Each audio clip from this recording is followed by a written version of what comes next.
Hey everybody, welcome to the Podriplegics podcast, episode 3. I am your host extraordinaire for the evening. I am Shawn Dallas Hall. Along with me is Mr. Don Price, Mr. Eric Kinning, and the lovely Nina. We are sponsored by the Arizona Spinal Cord Injury Association. That is azspinal.org. At any time you can go check them out. You can find them on the web at azspinal.org. You can call them at 602-507-4209. You can find this podcast on YouTube if you search Podriplegic Podcast. You can go to azspinal.org/podcast. We're also on Facebook. That is Arizona Spinal Cord Injury Friends. You can also find this on Spotify and iTunes. So please check it out. Please give us likes. Please give us comments. Please share. Please subscribe. It would only help us, help you, and keep this podcast going as long as we possibly can. Together, me, Don, and Eric have over 100 plus years living with disabilities. We are not medical professionals. I repeat, we are not medical professionals. So if you are having medical issues, please contact your doctor or call 911. Also, I would tell you there will be probably, from me, mature language and content. I don't know about these other guys. There will probably from me. Well, I do like to talk about butts. I mean, yeah. you know. So there will be some mature language and content. So please don't sue us for anything we say or do. These are strictly our opinions, our life experience, and we hope to share them with you and hope that it helps you in your journey through your disability. Yeah, I think now is when the time we flip back over here to Eric and we do a little bit of news. Beep boop. Nerd alert. Nerd alert. Hold on one second. Beep boop. Nerd alert. Nerd alert. Beep boop. So, that was great. Here's a little bit of news. First of all, did you guys know that in January there was a federal law passed that only trained support dogs are now able to go on flights? No more peacocks, crocodiles, turkeys, ducks, parakeets, miniature horses, or reptiles, ferrets, snakes, none of that stuff. Birds. Yep, People try to birds, use birds. cockatoos, any of that stuff, parakeets. Yeah, it's all done. The vacation is over, people. It's only dogs only. And that includes cats, no cats. And I can understand that because cats are kind of wonky, you know? Look, I mean, I love this. I love it. I think that it's something that should be reserved for the individuals who need those kind of things. It's not just a way to get a free flight for your animal. Well, I don't know. I mean, what about rats? I mean, no, I'm not buying it. I'm not buying they're half so of it. tiny. I'm not buying any of it. I've been on many planes where I've seen people who have their dog in a red vest, and they think that that's considered a support or service animal, and it's not. A support or service animal is trained to do a job and trained to help an individual. It is not just a way for you to bring your dog with you and not have to pay for them to be either in the cargo or have a seat. So thank you for whoever passed that legislation because it was needed. It was a system that was being abused. And now I'm very thankful for that. Thank you, Mr. Kenny.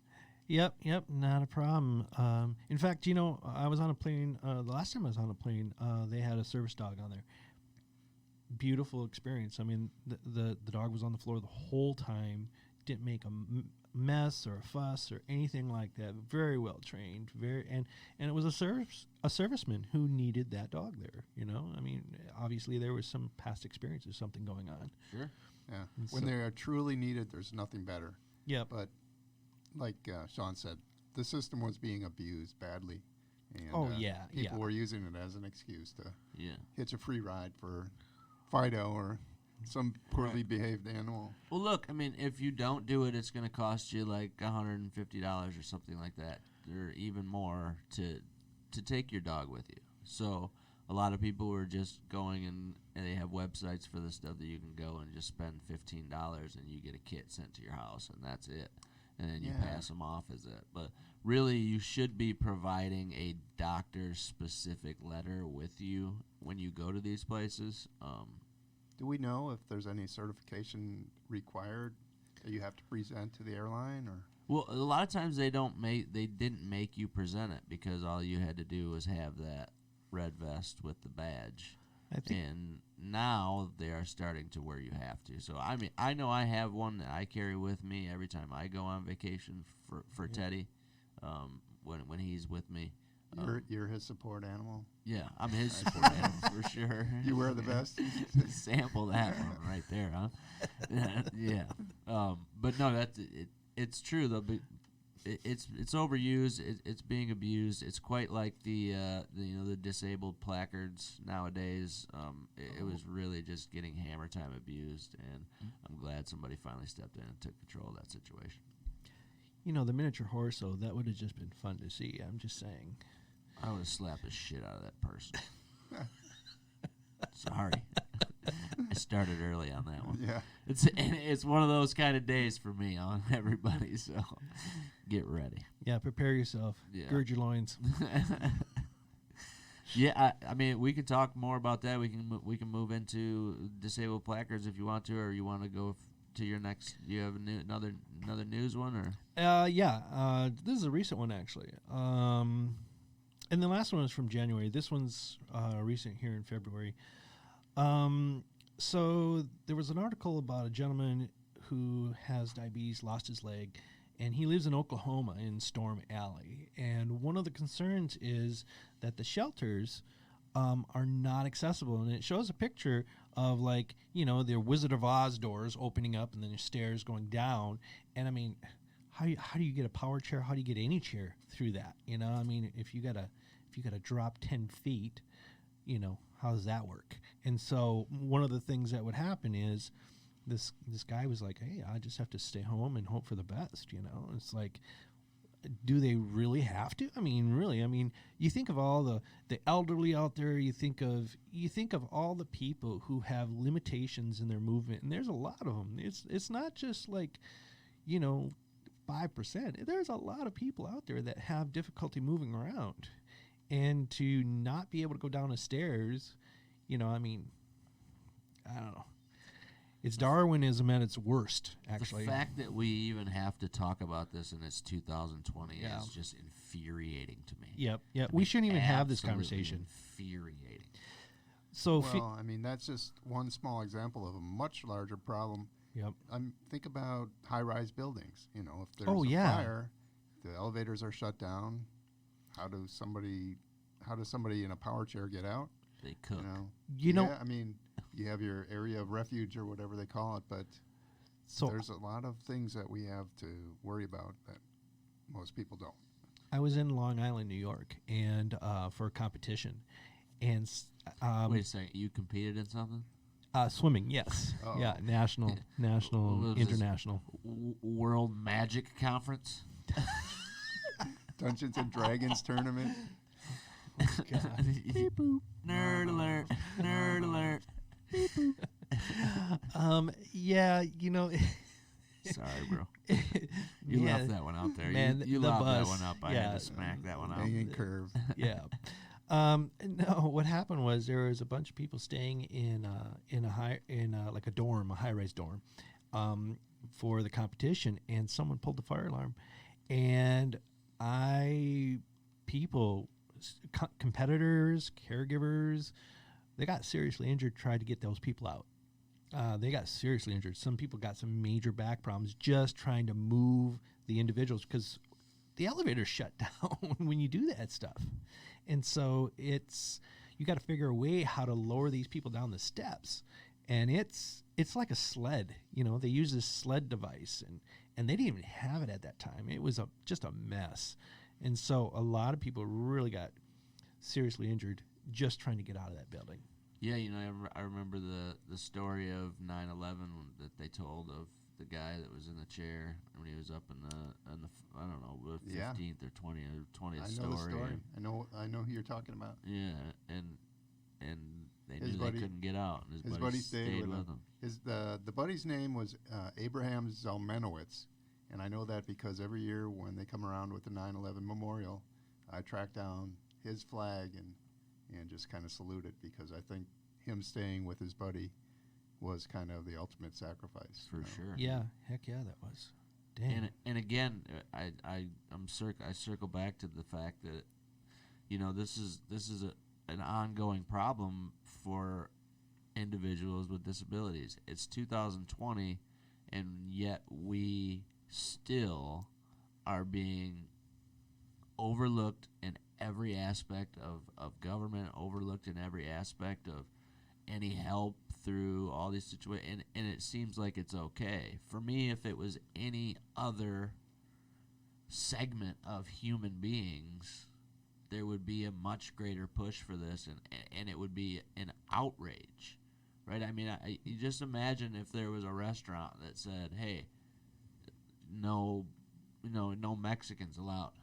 Yeah, right. I mean, technically, if you have stairs going into your restaurant, you're saying no people in chairs allowed. It's true. Yeah. You know, and so it's like, I mean, you hate to put it in that kind of words and in that kind of frame, right? But it's kind of the same thing. And it's very unfair. It's very infuriating to me. And I guess that's part of the reason why we're trying to do something like this. What we're doing is to try to raise awareness for these issues to bring about some change if possible. You know, I mean, I don't know what to do about it. I'm not anything about a government. I don't know anything about legislation or any of that stuff. But I know that I can at least say that it pisses me off. And hopefully somebody listens. Right. Yeah, you know, it is my hope that this program helps unite people in a way to allow a common understanding and support. You know, I mean, you know, we're four people with Nina, and you know, we have a lot of knowledge to work with.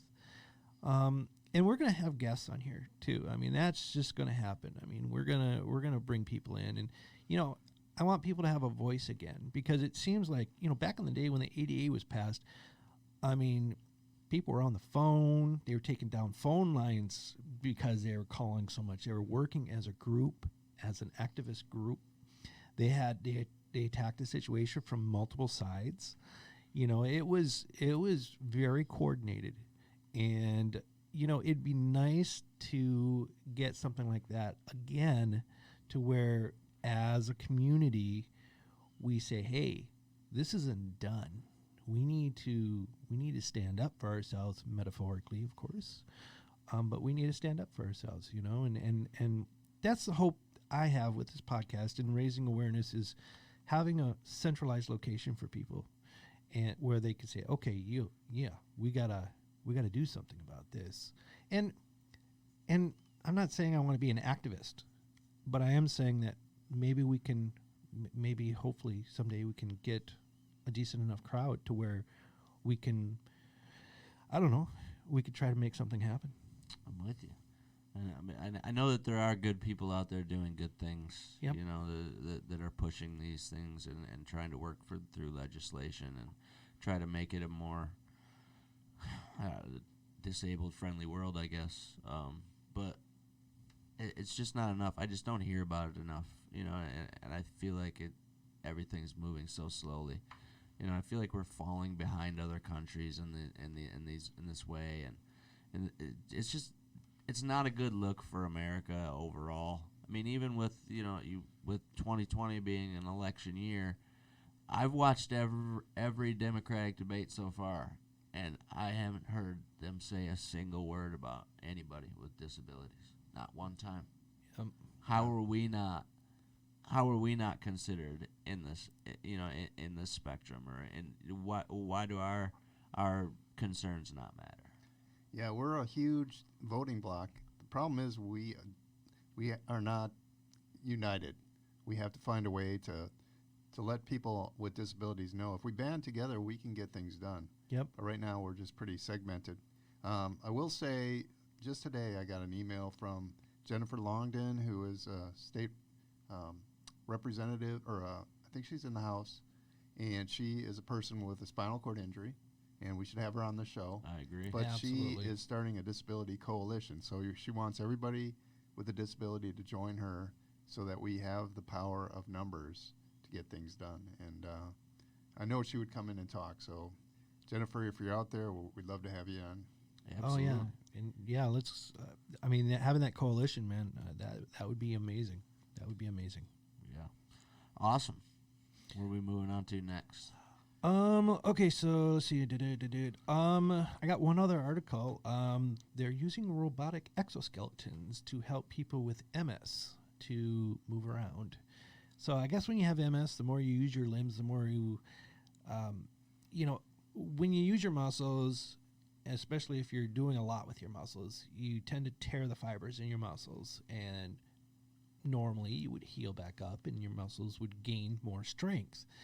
For people who have MS, you injure that muscle or you strain that muscle and it doesn't go back. And so they have robotic exoskeletons to help people with MS move around now. So individually powered and all that good stuff. I have heard places like Germany, they're experimenting. They're having some success with counteracting MS. So that's good. Yeah, you may want to check it out on the internet, just in Germany, and check out MS. And there, I saw some success, but I couldn't tell you exactly where at this point. Yeah, I believe we talked about this a little bit on our first show. I think I went on a little tangent about it, to be honest with you. I think I dropped a couple F-bombs during that one too. But look, God bless you if that's what you want to do, if that's something that works for you and it enhances your life, it makes your life better. I'm all for it. Yeah, and even with the stem cell, there's some articles out there where people have gotten movement back and yeah. Well, they just did a thing at the Mayo Clinic in Minnesota, and they had 10 people, and one of the 10 people, they had the clinical trial. The doctor was from Detroit, and one of the 10 people is now walking again. So he was a C4, C5 quadriplegic. So, look, they've been doing it in other countries. There's Colombia. You can go get it done. You can get that stuff done. You can go get that stuff done in France. I believe in the Netherlands, multiple other different places. But for some reason, I can probably speculate in the fact that they just haven't figured out a way to make money from it yet here. So it's not legal. Oh, Mr. Cynical over here. Yeah. Hey, man. Look, they haven't found a drug company that could figure out how an insurance company is going to pay them $100,000 per shot. Right.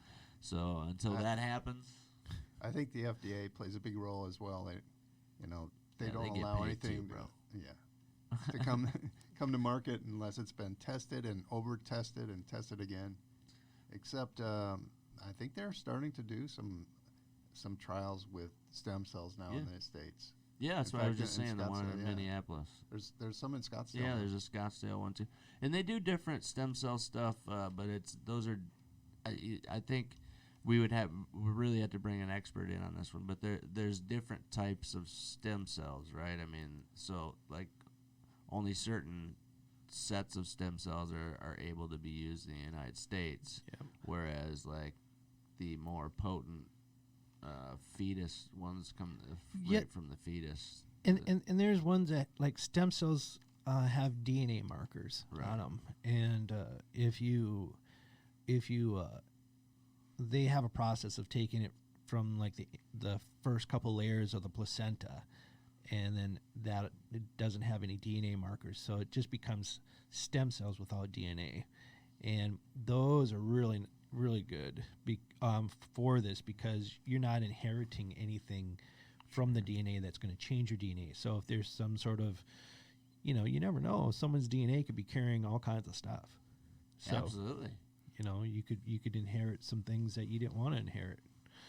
Although, if I became super intelligent, I think I would enjoy that. There's a lot there. There's many roads you could take that down. Yeah. And again, we're not medical professionals, but so the question that I have when it comes to all that stuff is, how do you know what caused the recovery, If left untreated, would they have still regained function? Right. Or is it the stem cells?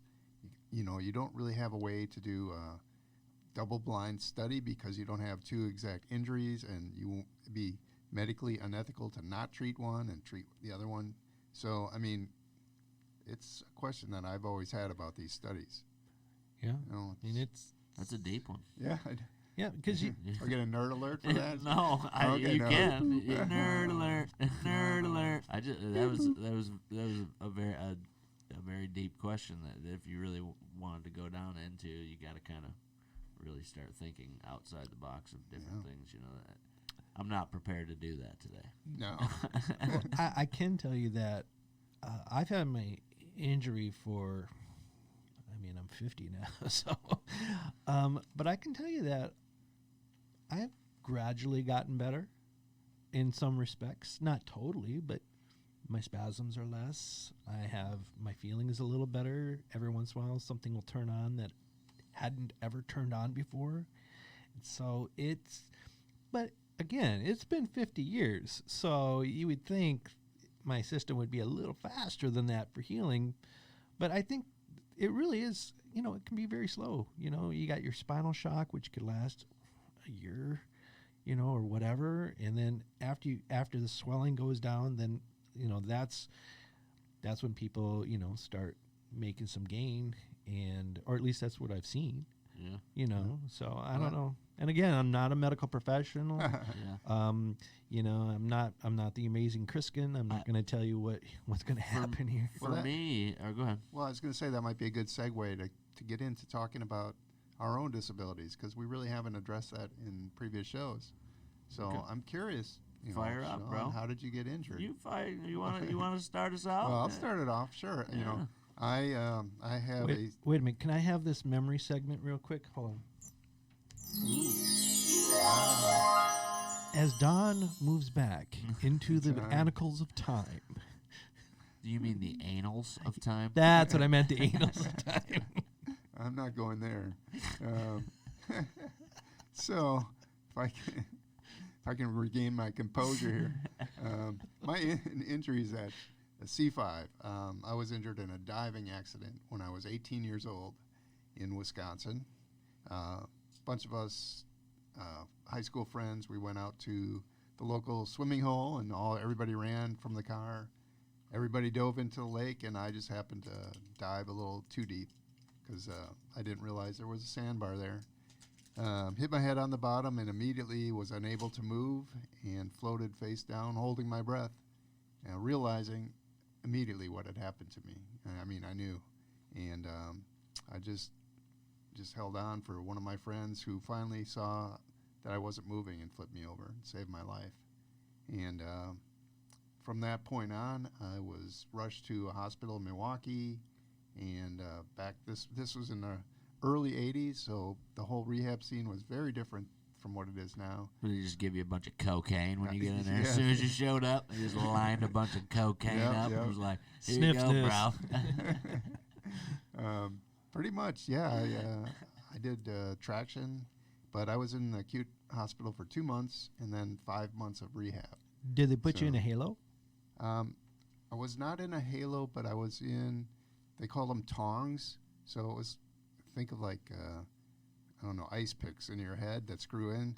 And then there was like about 10 or 15 pounds of weight hanging from a pulley to keep my neck straight while it healed up. Yeah. That's what they call a halo. Yeah. Yeah. Well or I don't know, from what I knew. Now, Halo is like kind of 4 points? self-contained. Yeah. His was more of a traction system. Yeah, mine was just two had points. that. Oh, 2 points? Yeah. Okay. Only for a short period of time, but go ahead. Was it like Frankenstein with the bolts on the neck? No, it was a little higher, but I can still feel there's holes in my scalp. Oh, serious? Yeah. Wow. Yeah. So that was my introduction to spinal cord injury. Before that, I didn't know anybody that had a spinal cord injury, or much less a severe disability. I was just kind of thrown into it, probably like you were as well, Shawn. Yeah, for me, mine happened in 2000. I was 18 years old. I was driving to work in between my freshman and sophomore year of college. I was working pipeline at the time with my grandfather, and I had a job where I walked in front of a backhoe. That was my job. I just walked and made sure that he didn't hit anything. There wasn't something to hit or power lines and stuff. But the job started at 5 in the morning, and what I didn't realize when I took the job was that at first it was a 10-minute drive, but every day a pipeline gets further and further away. So then it went from 10 minutes, and then it all ended up being, when I got in my auto accident, I was driving almost 2 hours to get to work at 5 in the morning. You never thought about pitching a tent or anything like that? Yeah, I mean, I had stayed in some hotels and stuff like that, and I'd stayed with my grandfather a couple times, and they did the trailer thing, the one like fifth wheel type of things. But at the time, I had a girlfriend too, and so it's like you're traveling back and forth. You want to spend time with friends and with the girl. Yeah. I mean, you're 18 years old. What the hell do you know? And then I fell asleep driving to work, rolled my car, ejected from the driver's window, smacked my head, knocked myself unconscious, broke my neck at the C5, C6. No, did you were you wearing a seatbelt or no, not? I was not. Okay. No, I was not. Because, I mean, I hear sometimes when people do wear seatbelts, I've heard them get ejected still. Yeah, I wasn't wearing one at all. And I had the window down because I was trying to keep myself awake with the cold air. And as I ejected out, like I said, I hit my head. I went unconscious, concussed. But when I woke up, I was in the middle of the road. I'm from the Midwest, so we have big spaces in between our highways. Yeah, medians, yeah. Medians. They're like not like here. No, they're where big you ditches. Can easily just wrong way drive everybody, right? I mean, It's been happening like crazy around here, but the big medians with grass and everything. And when I woke up, I was laying there in the median, and I tried to move, and then I realized fairly quickly that wasn't going to happen. And I was in a lot of trouble. But again, I had no way to get a hold of anybody or no way to do anything because I was just laying there. And it was a very surreal experience, to be honest with you. I mean, I think that's something that I kind of, when we were talking about doing this, I kind of want to make sure I talk about that surreal experience for me, because it was about 45 minutes to 50 minutes before anybody came or stopped to help me. And during that 45 minutes, it felt like months, but it was a very calming, weird state that my body put me in to allow me to be able to I don't know, maybe not freak out or maybe not go into shock or anything of the sort. It was very strange. I mean, I remember just being able to see every little microscopic thing, even on like the grass, like the little dew, and you could see the dew on the grass, and you could hear everything, and everything was just so vivid and bright. And it was a very strange thing that your body can put you into that place, even when you're in like that terrible of a position.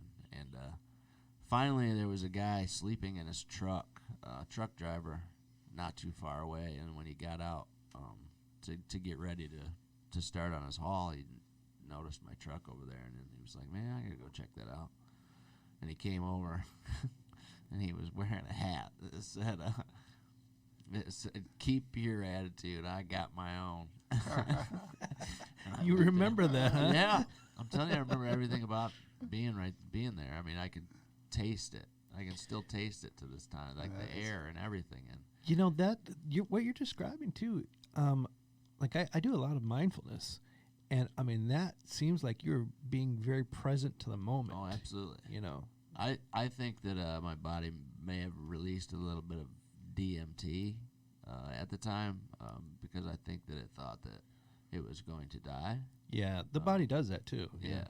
And so like it kind of felt like I was in some kind of a magical trip, magical land. I don't know. It was a very strange thing, but when that guy showed up, I was like, I just laughing at him because his hat was so stupid.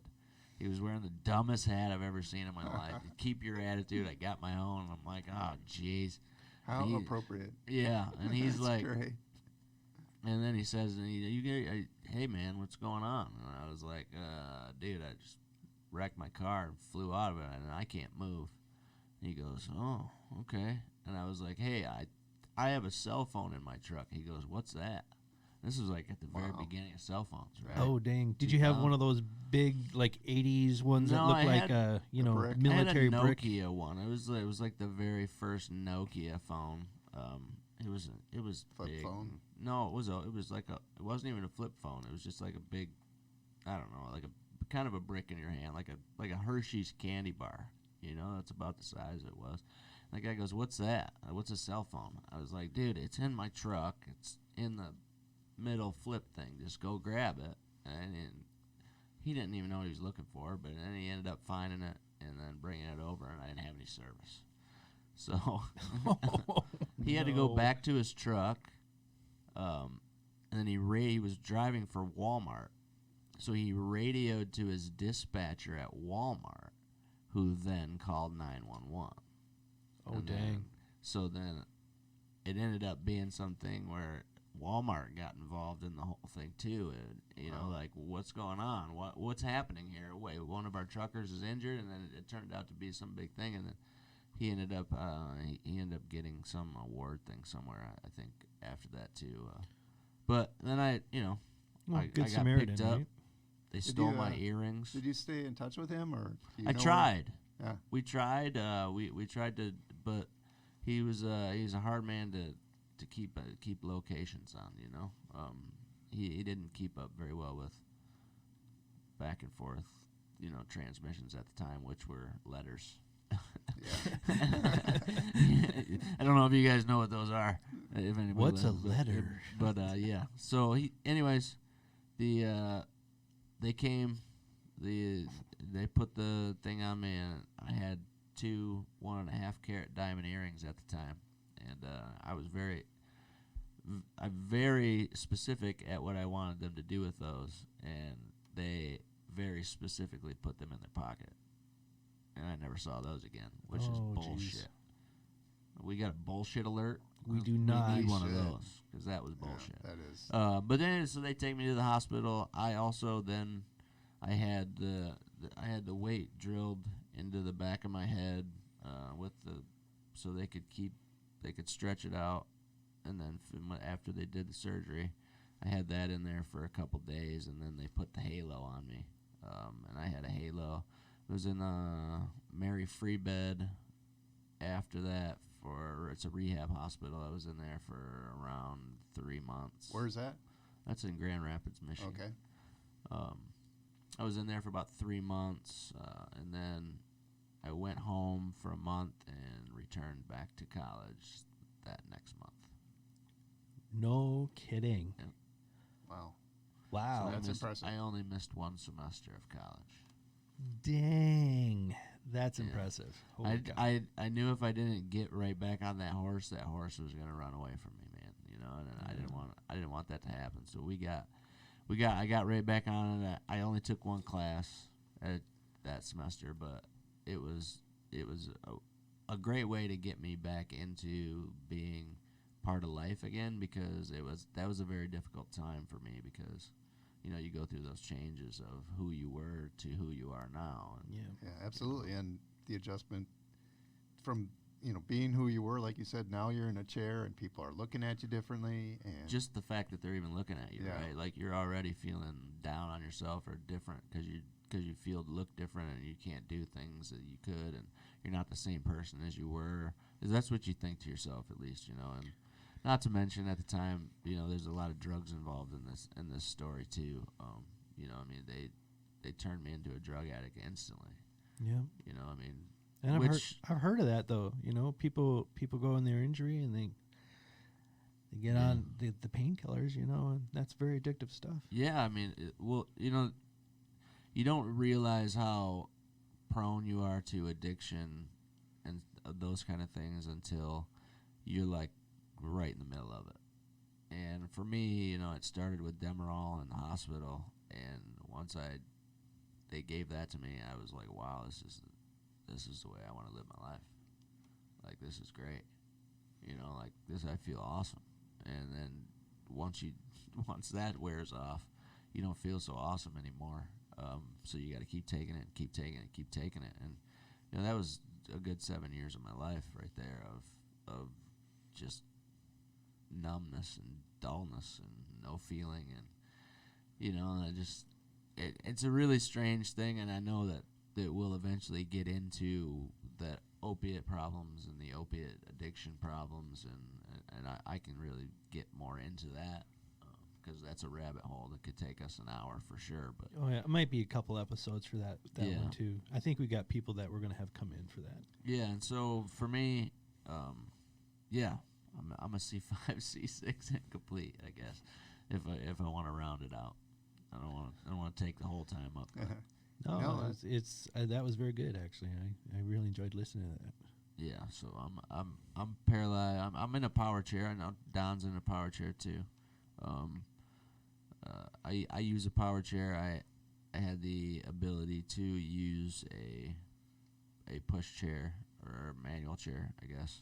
But it was very inconvenient for me. Very tiring, very inconvenient. So for the things that I wanted to do and get done, I made the decision to use a power chair.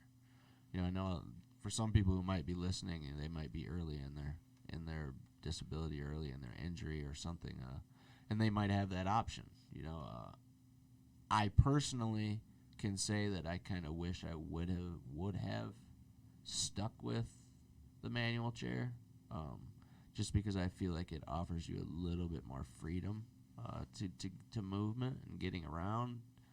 You can get into a cab or, you know, a regular car or things of the sorts like that and people can help you in different places and lift you, and you know what I mean, like those kind of things.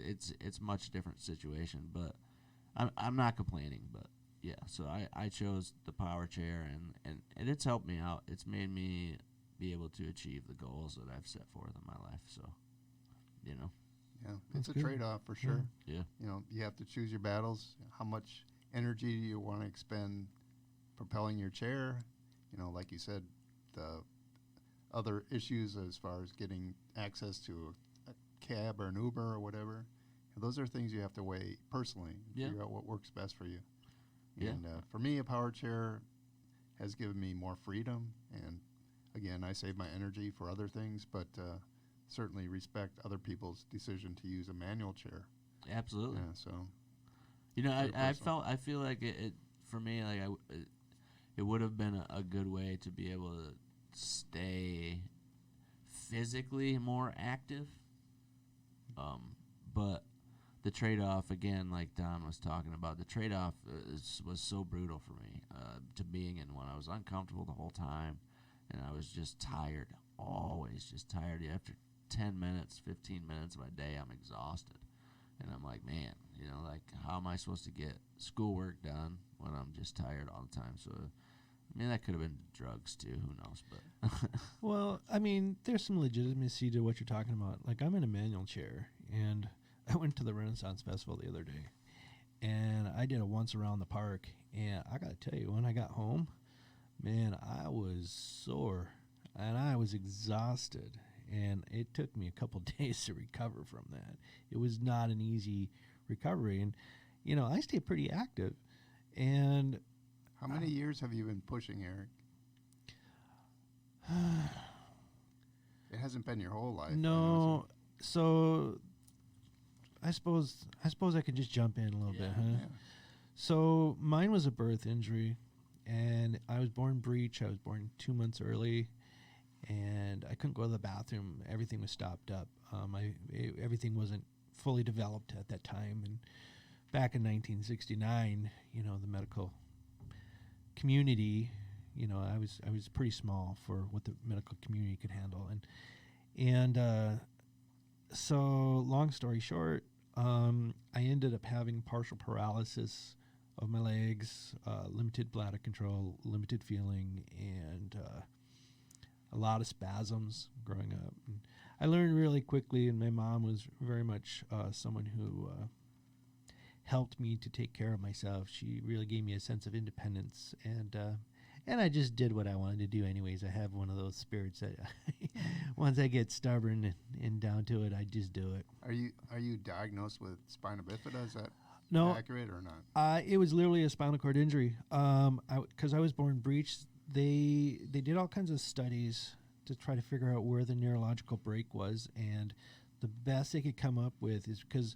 my hands were on the sides of my head when I came out, and I was in extended labor for about a day. And yeah, it was a long time. And but what they thought is the pressure on the spine maybe elongated the nerves a little bit, and then there may have been some brain injury too because of my hands pushing on my skull. And when you're a newborn, you're pretty squishy. So the other thing though, from experiences in my past life, I think a lot of it had to do with blood flow. One of my veins in my legs, every once in a while will open up, and I'll get just a wealth of feeling. And so I think that is one of the contributing factors, because my legs were purple when I was born, and they're just like, oh my God, well, he's going to have paralysis, and that was it. And that's what they just went there, And so for a good portion of my life, I crawled around on my hands. And then when I was in first grade, or when I was in kindergarten, I had this little plastic 6-wheel cart that it was so loud too. It was like a little plastic ATV, and that's what I used to get around. Just imagine you flying around on that thing. Oh yeah, it was so loud. It was so loud. Dungeon Master coming through. Beep boop. Nerd alert. Nerd alert. Nerd alert. Nerd alert. So then when I got to first grade, I bet you were a riot. Yeah, I did all kinds of stuff. You must have got picked on a lot, I bet. I was bullied. I was bullied. I had some fights. I was extraordinarily strong for what I was. My arms were very strong. Growing up, I grew up in the country where every moment I had to bring myself around on crutches. I started in first grade on crutches, and then I did crutches most of the time. Didn't even consider the wheelchair until I had some major surgeries on my hip and my back. And then I had spinal cord fusion, fused most of my back, anchored in my hips. And I had all kinds of issues with my hips and surgeries there. And but I mean, how old were you when you finally used a wheelchair? I was about 13 when I finally I needed to have a wheelchair because I had a body cast on. By the way, did you know with the reclining wheelchair, if you're stuck in a mud puddle, that if you turn over on your belly and pop a wheelie to land on your hands, you can actually pull yourself out? Oh yeah, I discovered that. Yeah. Whoa. Didn't know what? So we need video of this. So we need you to video this for us, or it didn't happen, and so we can post it. So I'm in a body cast. I just what are you talking, like one of those full joints, like where you're like you're all out, like your arms are out straight out like this. Your legs are I had the cast was at my hips. Okay, and so it was from just above my hips. Like my belly button, all the way down. One leg was completely casted. The other one was casted halfway down to the knee. And so I was like a board. I was just like straight out the whole time. And we can recreate this. Yeah. So the mud puddle will probably be the hard part. If there's anybody out there who knows how to do cartoons, please contact us. We need this to be cartoon.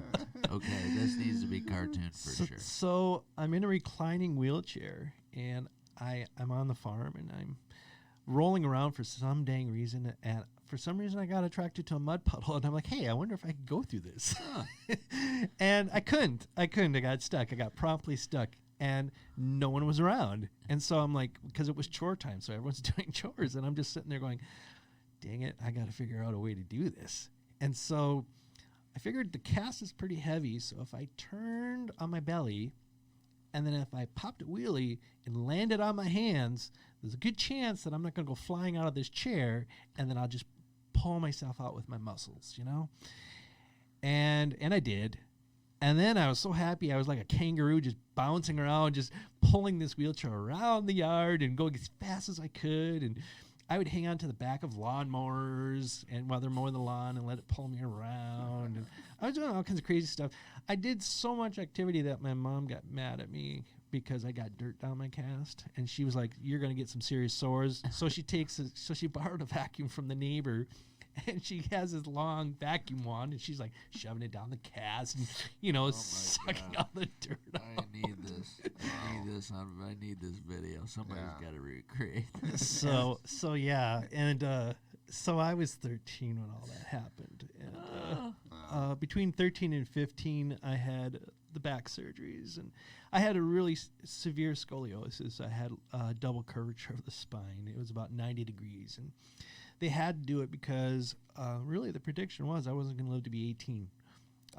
That's what the prediction was. And that's pretty sobering when you find that out as a kid. And it gives you a different view on life, that's for sure. So had the surgery. I actually went through the back surgery with anesthesia only. I had some bad experiences with painkillers. I hallucinated so bad. When I was in Shriners Hospital, I had a hip surgery. I hallucinated so bad. They had my hospital bed quite high, and I was really strong. And this is when I first got my body cast on. And I literally was hallucinating. I had tunnel vision where it looked like it was a mile long down the ward. And I blacked out, and the next thing I know it, I'm on the floor. I had crawled over the bars that were pulled up and fell down to the ground and was sitting on the cold floor in my cast. So that was that woke me up quite a bit. My hallucinations stopped, and I was like yelling for the nurse. And by that time, everyone in the ward was yelling for the nurse to get over because I had fallen out. Or not fallen out, but muscle memory. Those are very common. Yeah. I had quite a few of them too. I know. You did? Okay.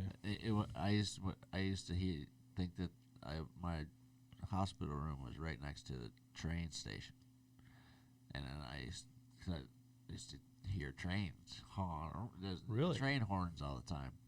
And I remember one day I just pop up. I was kind of passed out because I just got my hit of Demerol, and so I kind of it was nodding out, and I wake up and I scream to my dad, I hate that goddamn train. My dad's like, I'm sick of you talking about the goddamn trains.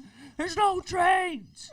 And so we're just sitting there arguing back and forth at each other in this hospital room. The ladies are coming in. They're like, what's going on? And I'm like, tell this man that there's trains. And he's like, no, you tell this kid there's no trains. And this lady's like, oh. And she just walked out of the room. She's like, I'll let you guys handle that. But eventually I finally figured out that there was no trains.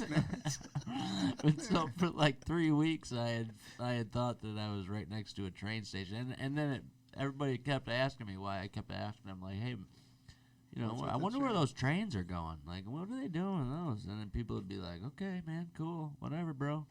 My friends. But, yeah, I used to have those. And then one day I had one, I thought the house was on fire. And so I rolled out of my bed, and I was army crawling across the carpet to try to get to the stairs. And then when my mom found me, my whole front half, I was bleeding everywhere. Oh, yeah. The whole carpet was covered with blood. Rug burns. Yeah, rug burn everywhere. Yeah. My underwear were back like 30 feet. And I was just butt naked, just army crawling through the carpet. Again, my mom's white carpet. We can reenact this. Pure blood. She's like, what? This can be reenacted or animated. Yeah. Anybody out there that's a good artist? Once if we do determine that we're going to go video, maybe I'll give it a shot and show you guys what it looks like. It's kind of interesting. But those are real. Yeah, that's a real thing. You're right. Yeah, the hallucinations are real. So the struggle is real for sure. Right. So I went through my spinal. I had 2 major surgeries on my spine, and So, anyways, I had 2 major surgeries on my spine, and didn't have any painkillers. And it was then I started to learn how to meditate. But I learned how to take my mind and move it out of my body, and I just I figured out how to do that, but man, it was tough. It was tough. And then after that, everything got better. I joined a swim team and started swimming. You became the Highlander, and then everything. There can be only one. You became the Highlander and master of all Dungeons and Dragons. Right. Yep. The ultimate end. nerd. Hey, boop. Nerd alert. Nerd alert. The end of Eric's story. Nerd alert. And then it became normal. You know, I went to college, and then there's more stuff I'll talk about later. But that's basically my origin story. And and once I went to college was when I really started embracing the wheelchair, though. Socially, I became much more active in a wheelchair. Crutches was just too much work for me. It was way too much concentration. I was constantly falling. It wasn't fun. At the time, I think, it was necessary. You know, it helped me build up my upper body. But other than that, I don't know why I was doing crutches so much. How are you on the dance floor in that chair? I used to break dance back in the day. Yeah. A little head spinning. Yeah. Oh, yeah. I used Pop to do. and lock? I used to do some 360s and you know, on two wheels and spin around and put people in my lap. Oh, I got a story for that, but I'll leave it for later. Yes, very we need intriguing. that story at some point. But I tell you, out of your story, one thing I would love is if for you to go back to that doctor that said you were only going to live to be 18 and just give him the big X, suck it. You know what I mean? You know, 50. You know what I mean? You know, it created a unique perspective that I appreciate because, you know, I've talked to people who are getting older in their birthday, and it's like, oh my God, I'm turning this and I'm turning that, and I feel so old. And I'm just like, look, I made it to 50. I mean, I'm feeling pretty good about myself. You're winning every I didn't expect to last this long. You're winning every year. Yeah, I'm past the curve, baby. You know, it's I'm winning. So it's every year is a blessing for me, and it's, you know. In some ways, those people that tell us that we can't do something are kind of a blessing, because you know we all find a way to show them, and screw you. Yeah, I gave them. Tell me I can't do something and watch me do it. I had my moment. I had my ha suck it, dude moment when I went back to the doctor that I first seen. He told my mom that I would never be able to do anything, or I'd just be sitting at home and do nothing for the rest of my life. And I went back to that guy and gave him the old. Yeah, as you should. The old one too, you know. What was his response? I'm just curious. Was he speechless? Not really. He didn't really care. Yeah. See, I think it's a liability thing. To be honest with you, I honestly think they do that for liability. I really do. I mean, I think he was happy for me that I was happy to do that to him. I was happy to tell him off. Yeah. I don't know. He was just a jerk. Yeah. Couldn't really understand him anyways. One of those real compassionate doctors I get. Yeah. Yeah. Okay. Yeah. We're running short on time, so we're gonna move right to questions. I think we'll probably only take maybe one of these. I think that's about all we got time for. So let me bring her in. It's Nina time.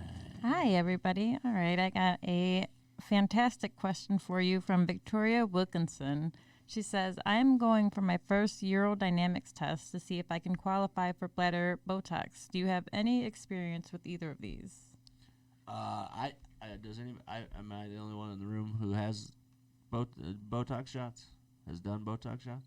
Yeah, I've never done them. No, yeah. I've had urodynamic tests. But so I'll let you talk about the urodynamics test if you want to. Well, mine were so long ago. I mean, I barely remember it. I just know that I kept telling them that if they fill my bladder too much, I'm going to have autonomic dysreflexia, and they didn't seem to understand that, and sure enough, they filled me up, and I went into AD and was not happy, so... I mean, it's kind of what they have to do, though. It's kind of it's sadly enough they have to do it because they have to check the pressures of your bladder to be able to see what you can hold and what you can't, and how the muscles in your bladder are either working or not working. I've had them. I've had a couple of them. I had autonomic dysreflexia at every one of them as well. But it's for a good thing, and I do Botox injections in my bladder. I do 100 units of Botox. I believe it's 100 units of Botox, and I get them done every 3 to 4 months in my bladder, and it has made a huge difference. I have a indwelling suprapubic catheter, and I also have spared feeling in my bladder. Again, sick joke played on me, right?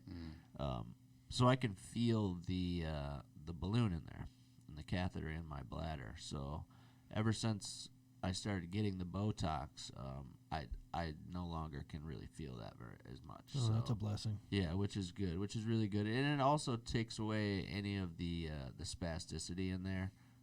I also had a very spastic bladder. It would squeeze on that balloon all the time. It would be very painful, very, very painful. Did you start out with a suprapubic? Nope. Okay. No, I started with straight caths. Okay. And I did that. I was actually straight cath for 5 or 6 years before I switched to the suprapubic because of independence reasons. I wanted to be able to go do stuff, and I couldn't cath myself, so I switched over to that.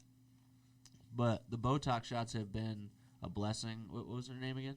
Victoria Wilkinson. Victoria, I know when I read through there, I know you were worried about this, worried about having the urodynamics, and you're also worried about the Botox. I would say the urodynamics are probably going to be a little uncomfortable, but it's only for a short period of time. You'll be able to get past that. So don't be scared of it because the Botox shots could really do great things for you. You just got to make sure you get them done by the right people at the right hospitals because, they are doing surgery, so that can lead you to, different. Anytime How often do you do the Botox? Every 3 to 4 months. Okay. Yeah, I think you can do them every 90 days. It's like 70 to 90 and that's days. An outpatient procedure. Yeah, I go in. I get put under because I do have, like I said, I have spared feeling in there, and I get autonomic dysreflexia really quickly with anything to do with my bladder. So my urologist, I actually traveled down to Tucson because she's so good. They put me under for, 10 minutes, whatever, and then they go in there and do the shots, and then afterwards come out feeling pretty good. There's not really any I don't know side effects to it or anything that I've had, only except for the fact that you got to stay consistent on your 3 to 4 months. Don't go 6. Oh, I was just going to ask. Yeah, you know what I mean, because then the feeling will come back, and then when you have none, when you have pain relief, and then the pain comes back, it feels like the pain's 10 times worse. So I would say if I were you, if you're gonna do it, try it out, see if you like it, if it helps you. For some people, it'll help them hold more urine as well too if they do straight caths and stuff of the sort. So and it'll also help with incontinence quite a bit. So I would say check it out, do it. Don't be scared. I think you'll be okay. Everything's going to be all right, and good luck to you. How long have you been getting yours done for? 3 years, 2 years, 2 years now. And you feel like it works the same amount each time, Mm-hmm. like it hasn't decreased? Okay.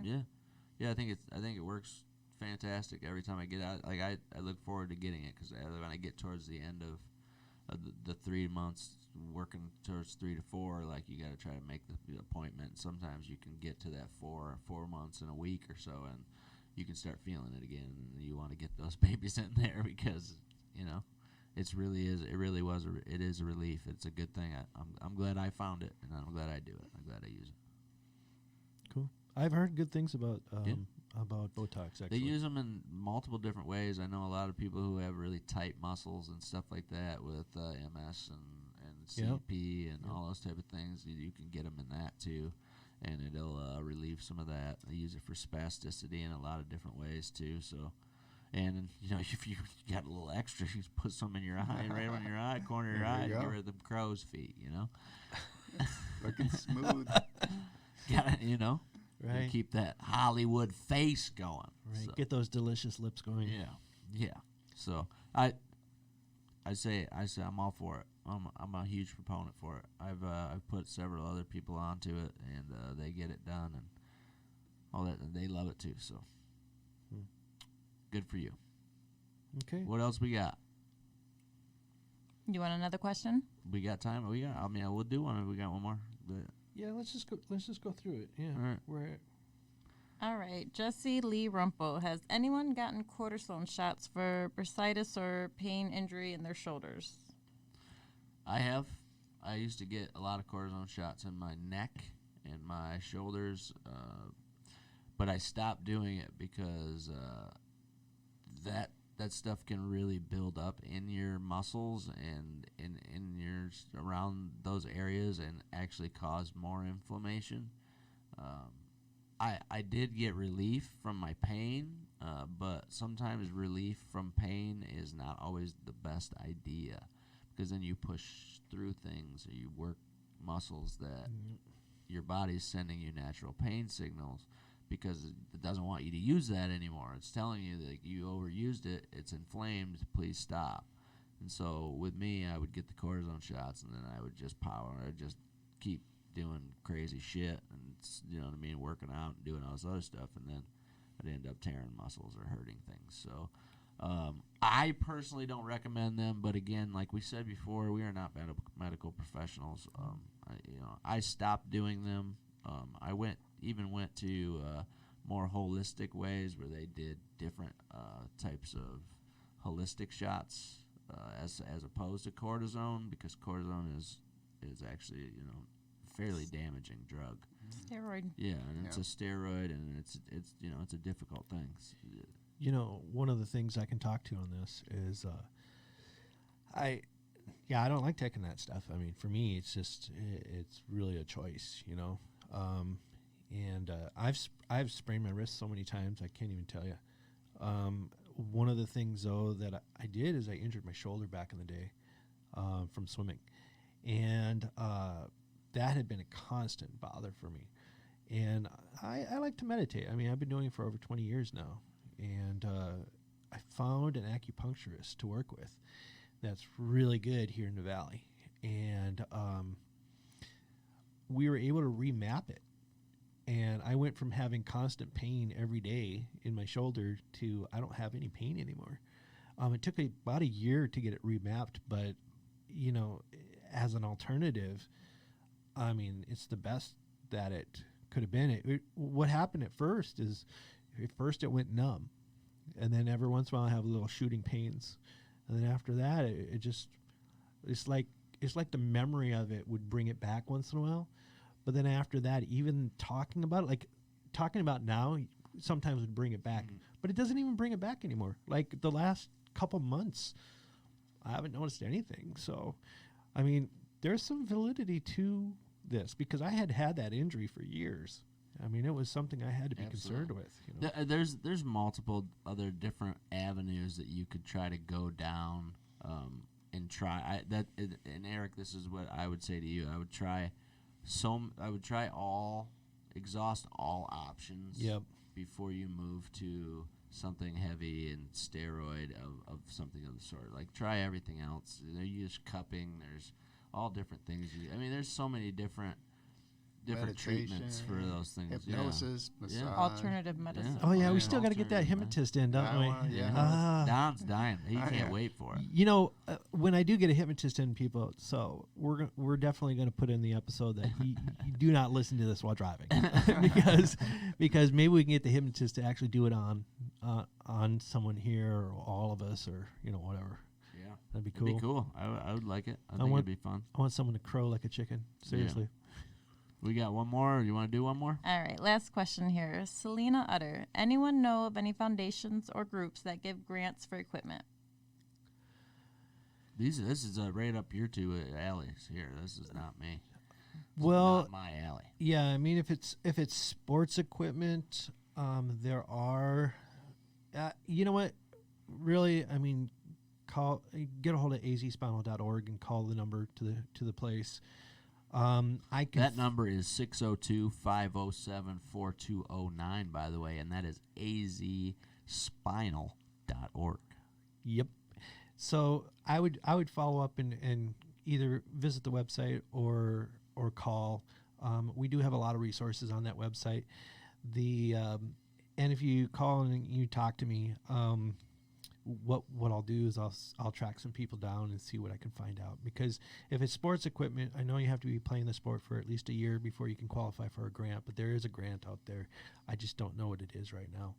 And then for equipment, I know people that do GoFundMe, do stuff like that too for equipment. So, there are ways to make it work, and we get donations too. By the way, that's what I mean. A lot of times you could look for used equipment too. You know, I mean, there's a lot. I know I've given at least 3. Or no, I've given. This is my 4th chair, so I've given 3 chairs away. Yep. We also have Paralyzed Veterans of America. They don't just serve veterans. They will, you can get chairs from them even if you're not a vet. So that's something to consider as well. And then your Center for Independent Living, sometimes they'll have, they have places all over the United States, and they have donation lockers. Here in Phoenix, Ability 360 has a number of sports chairs that you can come and try out.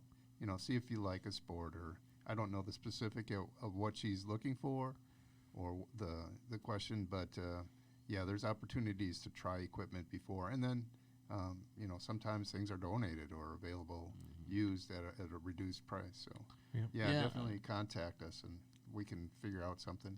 Yeah, that's what I was going to say. I mean, you can always send us what you're looking for. Maybe we'd be able to search it and find it and track it down for you too. You know? I mean, who knows? I mean, there's a number of foundations out there we could have looked up, but I didn't know the question.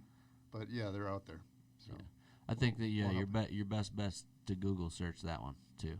I mean, really, whatever your area is too. I mean, I think a lot of these things are more of a local situation. So the Center for Independent Living, they have I think it's CIL.org or something like that, and they have a United States mapping system. You just put in your location and it tells you where the donated equipment is located and stuff like that. Right there, so, Center for Independent Living. Yeah, I helped someone in Florida actually that way. So, and I'm here in Arizona, and I just started communicating with people and saying, "Hey, this is what my need is.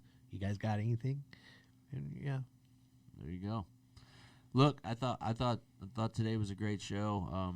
I really appreciate you guys opening up with your stories. I know that's not the easiest thing to do all the time, to hash back to what could have been the worst experiences of our lives. I mean, all I remember is a bright light. No, actually not, because I was facing the wrong way. Sorry about that.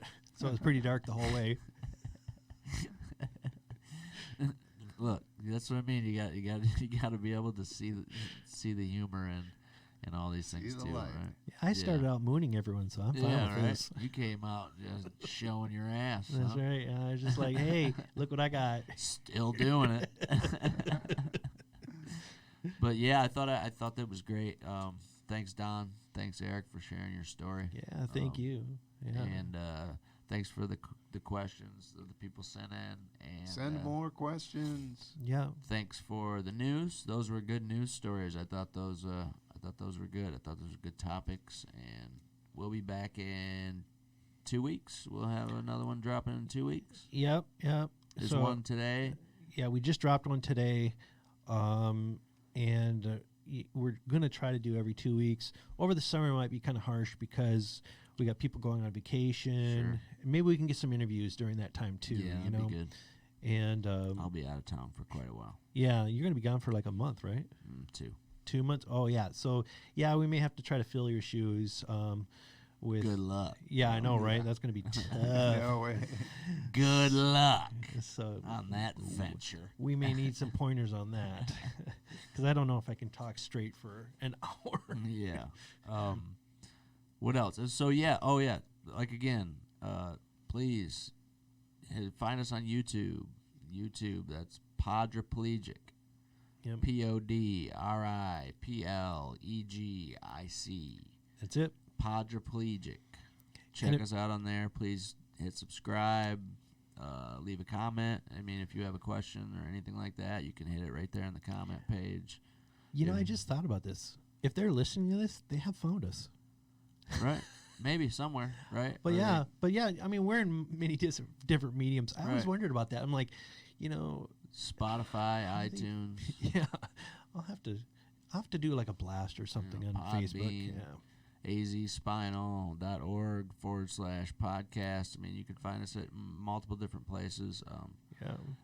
I think YouTube's probably the better one to be able to leave your comments and all that stuff like that, to where we'd be able to access them and be able to try to help you out, or at least talk to you about our experiences through some of the stuff that you've been through, or maybe are going through, or are about to go through.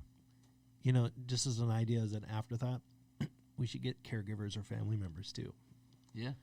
Well, look, and we're more than happy to take those questions too, from any of those. I mean, we're very qualified to answer those questions. That's what I do for a living. So I just deal with nurses and caregivers. So. I don't know if everyone knows that. Yeah, that's rollonrehab.com if you want to check that out. That's my company. We provide nurses and aides to disabled individuals. I usually try to stick mostly with spinal cord injuries and people of higher levels of spinal cord injuries of the sort. But anyways, so if you're in the valley and you need some help, reach out. I'll do what I can. See what I can do. Other than that, Don, parting words? Life is grand, man. Let's go out there and keep on kicking it. Yeah. Let's make your life happen, people. Make your life happen. Fuck it. Live it. Let's go. Peace. Out.